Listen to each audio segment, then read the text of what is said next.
Hello everyone, and welcome to this iWatch 3D analysis of SOCOM 4, also known as SOCOM Special Forces in Europe. As you know, the game will ship on January next year with both Move compatibility and stereoscopic 3D support, which are both included in this early work-in-progress code I had the chance to get my hands onto. Keeping in mind that what you're about to see is anything but final, let's take a look at how the move controls are currently implemented. While initial calibration is identical to that of MAG, there are no control settings to fiddle with, but just these three generic options you are given before starting the game.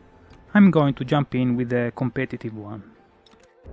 Okay, let's take a look at the cursor behavior under different circumstances. Responsiveness appears to be perfect with no cursor drifting or similar anomalies. But this is not to say there are none. Let's start with the zoom function.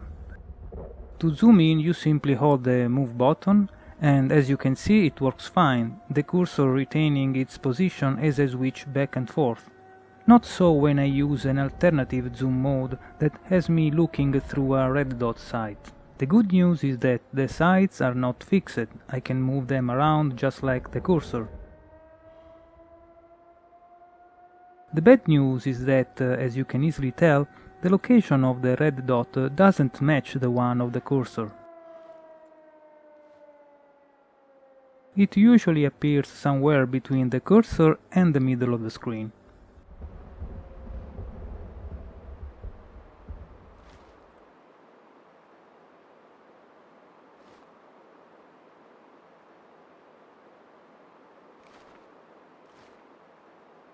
What this means is that this alternative zooming mode is currently of little use compared to the basic one we have seen before.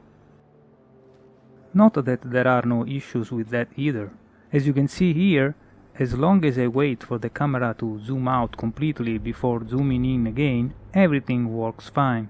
If I try to zoom in before the camera has finished zooming out though, cursor location changes, displaying a similar tendency towards the middle of the screen as that of the red dot.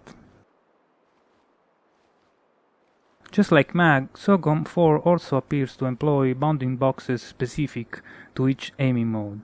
Let's see how they overlap by performing the edge test we have explored in MAG. Here it seems to be working fine, as switching from normal aim to zoomed aim doesn't produce an intentional camera movement. The same isn't true for the left edge of the bounding box though. In this case, zooming in triggers camera rotation.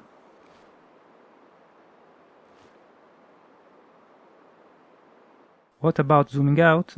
In this case, the opposite is true. Placing the cursor close to the right edge of the bounding box while zoomed in causes severe camera rotation upon zooming out.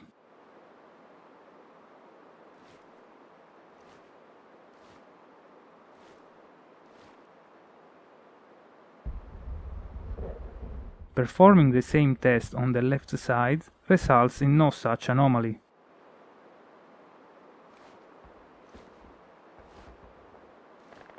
Basically, it appears that the two bounding boxes are kinda misaligned. Okay, enough with this cursor thing, and let's do some shooting. Unlike MAG, a fair bit of recoil affects aiming with the move, just like the DualShock 3. In both cases, the cursor automatically falls back to the original position when you stop firing. This is not me pointing it back there.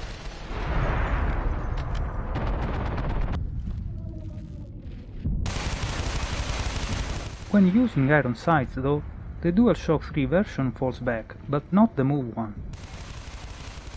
Not a big deal, but some consistency would be welcome.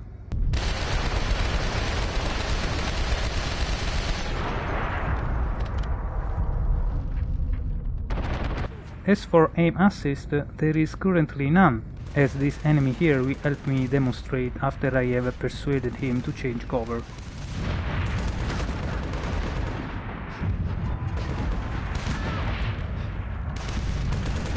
There you go.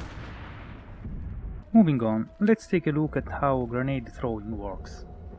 There are two main ways to throw grenade in SOCOM 4.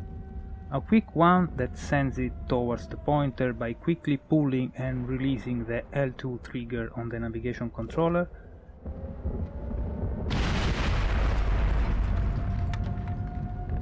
And then we've got a calibrated one, so to speak, which allows to define the trajectory of the throw by orientating the controller accordingly while holding L2 trigger. You then release the grenade by releasing the L2 trigger.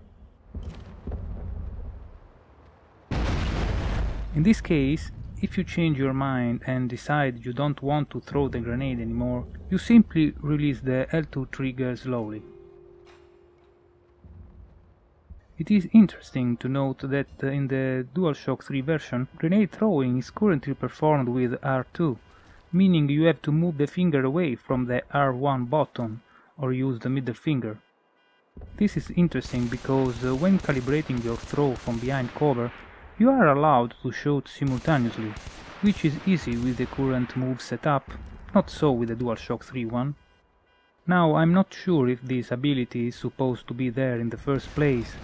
The fact that you are granted it only when you are behind cover might be a bug, or perhaps the bug is not being able to do it when you are not. But if that's the case, the move controls are clearly more suited to take advantage of it.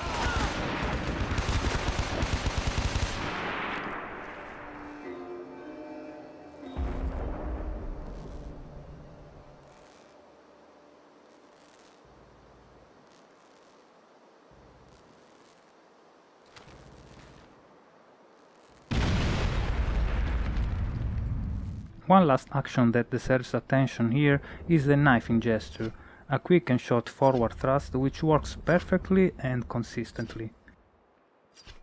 The same action is performed by pressing R3 on the DualShock 3, by the way. So at the end of the day, this early look at SOCOM 4 move controls left me with high hopes for the final product. Despite the anomalies highlighted earlier, when you are into the action everything flows as it should, despite the currently below average frame rate.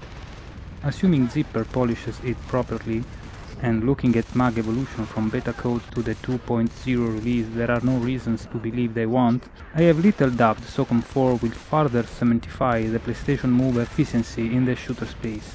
The third person one this time.